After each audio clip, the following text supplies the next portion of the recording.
ಇವತ್ತು ಮಾರುಕಟ್ಟೆಯಲ್ಲಿ ಜೀಗುಜ್ಜನ್ನು ನೋಡಿ ತುಂಬ ಆಸೆ ಆಯಿತು. ಹಾಗೆ 2 ಜೀಗುಜ್ಜನ್ನು ತಗೊಂಡೆ. ಮನೆ ಹತ್ತಿರನೇ ಜೀಗುಜ್ಜದು ಮರ ಉಂಟು ಆಯಿತಾ. ಆದರೆ ಸಹ ಆ ಮರದಲ್ಲಿ ಆಗಿರಲಿಲ್ಲ, ಸ್ವಲ್ಪನೇ ಆಗಿತ್ತು, ಅಂದರೆ ಚಿಕ್ಕದಿತ್ತು. ಹಾಗೆ ಮಾರುಕಟ್ಟೆಯಿಂದ ನಾನು ತಗೊಂಡು ಬಂದೆ 2 ಜೀಗುಜ್ಜನ್ನು. ಹಾಗೆ ಇದರದ್ದು ಇವತ್ತು ಕಬಾಬ್ ಮಾಡ್ತಾ ಇದ್ದೇನೆ. ಮತ್ತೊಂದು ಜೀಗುಜ್ಜನ್ನು ಸಾರು ಮತ್ತು ಸುಕ್ಕ 2 ಮಾಡಲಿಕ್ಕೆ ಸಹ ಇಟ್ಟಿದ್ದೇನೆ. ಅಂದರೆ ಅರ್ಧ ಸಾರು ಮಾಡೋದು, ಅರ್ಧ ಸುಕ್ಕ ಮಾಡೋದು ಅಂತ ಹೇಳಿ. ಜೀಗುಜ್ಜ ಅಂದರೆ ನನಗೆ ತುಂಬ ಇಷ್ಟ. ಹೋದ ವರ್ಷ ಕೂಡ ನೀವು ನೋಡಿರ್ಬೋದು, ನಾನು ವಿಡಿಯೋ ಹಾಕಿದ್ದೆ. ನಮ್ಮ ಮನೆ ಹತ್ತಿರ ಒಂದು ಮರ ಇತ್ತು, ಎಷ್ಟು ಜೀಗುಜ್ಜೆ ಆಗಿತ್ತು ಅದರಲ್ಲಿ. ಅಲ್ಲಿಂದ ಜೀಗುಜ್ಜೆಲ್ಲ ನಾವು ತಗೊಂಡು ಬಂದಿದ್ವಿ. ಬಟ್ ಇವತ್ತು ಅದೇ ಮಾರುಕಟ್ಟೆಯಲ್ಲಿ ನೋಡಿ ತುಂಬ ಆಸೆ ಆಯಿತು. ಹಾಗೆ ಇದನ್ನು ತಂದೀಗ ಮೊದಲಿಗೆ ಕಬಾಬ್ ಮಾಡ್ತಾ ಇದ್ದೇನೆ. ಫಸ್ಟಿಗೆ ಚಾಕುವಿನಲ್ಲಿ ಕಟ್ ಮಾಡಲಿಕ್ಕೆ ಟ್ರೈ ಮಾಡಿದೆ, ಅದಾಗಲಿಲ್ಲ. ಹಾಗೆ ಇದು ಕತ್ತಿಯಲ್ಲಿ ಮಾಡ್ತಾ ಇದ್ದೇನೆ.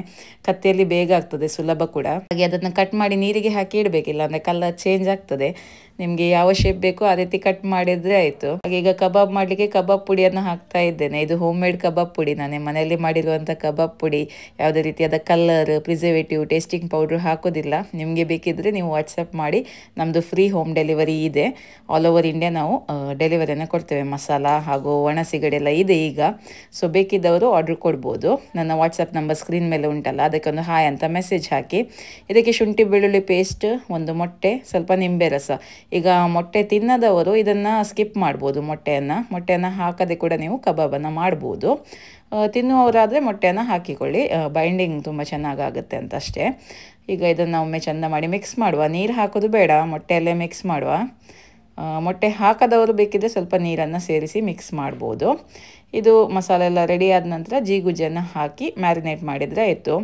ಇದಕ್ಕೆ ಮಸಾಲೆನ ಹಾಕಿ ಕೂಡಲೇ ಫ್ರೈ ಮಾಡಿದರೆ ಆಯಿತು. ಬಟ್ ನಾನೇನು ಮಾಡ್ತೇನೆ ಅಂದರೆ ಒಂದು 10 ನಿಮಿಷ ಫ್ರಿಜ್ಜಲ್ಲಿ ಇಡ್ತೇನೆ, ಫ್ರೀಝರಲ್ಲಿ ಇಡ್ತೇನೆ. ಅಂದರೆ ಮಸಾಲ ಸ್ವಲ್ಪ ಅಂಟಿಕೊಂಡು ನಿಂತರೆ ಕೋಟಿಂಗ್ ಸ್ವಲ್ಪ ಚೆನ್ನಾಗಿ ನಿಲ್ಲುತ್ತೆ ಅಂತ ಹೇಳಿ.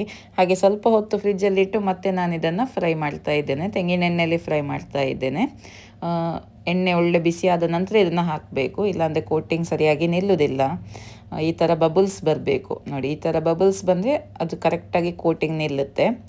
ಇದೊಂದು 5-10 ನಿಮಿಷದಲ್ಲಿ ರೆಡಿ ಆಗುತ್ತೆ, ಅಂದರೆ ಬೇಗ ಬೇಯುತ್ತೆ. ಇದು ಒಳ್ಳೆ ಚಿಕನ್ ತಿಂದಾಗೆ ಆಗ್ತದೆ ಇದು ಜೀಗುಜ್ಜೆ. ಈ ಶಾಲೋ ಫ್ರೈ ಕೂಡ ಮಾಡ್ಬೋದು, ನಾವು ಮೀನು ಹೇಗೆ ಫ್ರೈ ಮಾಡ್ತೇವೆ ಅದೇ ರೀತಿ ಮಾಡಿ ರವಾ ಫ್ರೈ ಎಲ್ಲ ಮಾಡ್ಬೋದು. ರವಾ ಫ್ರೈ ಕೂಡ ತುಂಬ ಒಳ್ಳೆಯದಾಗ್ತದೆ. ಪೋಡಿ ಕೂಡ ಮಾಡ್ಬೋದು, ಮತ್ತು ಸಾರು ಒಳ್ಳೆಯದಾಗ್ತದೆ, ಸುಕ್ಕ ಕೂಡ ಒಳ್ಳೆಯದಾಗ್ತದೆ. ಅದನ್ನೆಲ್ಲ ನೀವು ಟ್ರೈ ಮಾಡ್ಬೋದು. ನೋಡಿ ಈಗ ರೆಡಿಯಾಗಿದೆ. ಈಗ ಒಂದನ್ನು ಕಟ್ ಮಾಡಿ ತೋರಿಸ್ತೇನೆ ಹೇಗೆ ಉಂಟು ಅಂತ. ಕಟ್ ಮಾಡುವಾಗ ಗೊತ್ತಾಗ್ತದೆ ಜೀಗುಜ್ಜೆ ಎಷ್ಟು ಒಳ್ಳೆಯದುಂಟು ಅಂತ. ನೋಡಿ ಜೀಗುಜ್ಜೆ ಒಳ್ಳೆ ಬೆಂದಿದೆ. ಕಟ್ ಮಾಡುವಾಗ ಗೊತ್ತಾಗುತ್ತೆ ಎಷ್ಟು ಚೆಂದ ಉಂಟಲ್ಲ. ನೋಡಿ ಕಟ್ ಮಾಡುವಾಗ ವಾವ್, ತುಂಬ ಚೆನ್ನಾಗಿದೆ ಇದು ಜೀಗುಜ್ಜೆ. ನನಗಂತೂ ಬಾಯಲ್ಲಿ ನೀರೇ ಬರ್ತದೆ. ಇದಿರುವಾಗ ಚಿಕನ್ ಕಬಾಬ್ ಎಲ್ಲ ಬೇಡ ಅಂತ ಆಗ್ತದೆ. ಇದನ್ನೇ ಕಬಾಬ್ ಮಾಡಿ ಕೊಟ್ಟರೆ ಮಕ್ಕಳು ಕೂಡ ಇಷ್ಟಪಟ್ಟು ತಿಂತಾರಲ್ವಾ. ವಾವ್.